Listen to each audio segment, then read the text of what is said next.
தீமோத்தேயு 4ஆம் அதிகாரம்.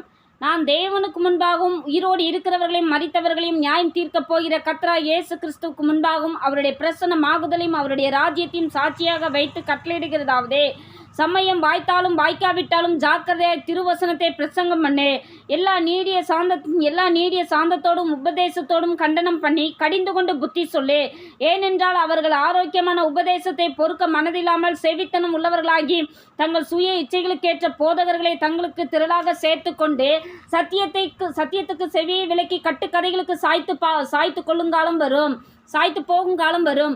நீயோ எல்லாவற்றிலும் மன தெளிவுள்ளவனாயிரு. தீங்கனுபவி, சுவிசேஷனுடைய வேலையை செய், உன் ஊழியத்தை நிறைவேற்று. ஏனென்றால் நான் இப்பொழுதே பான பலியாக வார்க்கப்பட்டு போகிறேன். நான் தேகத்தை விட்டு பிரியும் காலம் வந்ததே. நல்ல போராட்டத்தை போராடினேன், ஓட்டத்தை முடித்தேன், விசுவாசத்தை காத்து கொண்டேன். இது முதல் நீதியின் கிரீடம் எனக்காக வைக்கப்பட்டிருக்கிறதே. நீதியுள்ள நியாயாதிபதியாக கர்த்தர் அந்நாளிலே அதை எனக்கு தந்தருளுவார். எனக்கு மாத்திரமல்ல, அவர் பிரசன்னமாகுதலை விரும்பும் யாவருக்கும் அதை தந்தருளுவார். நீ சீக்கிரமாய் என்னிடத்தில் வரும்படி ஜாக்கிரதைப்படு. ஏனென்றால் தேமாய் பிரபஞ்சத்தின் மேல் ஆசை வைத்து என்னை விட்டு பிரிந்து தெசலோனிக்கே பட்டணத்துக்கு போய்விட்டான்.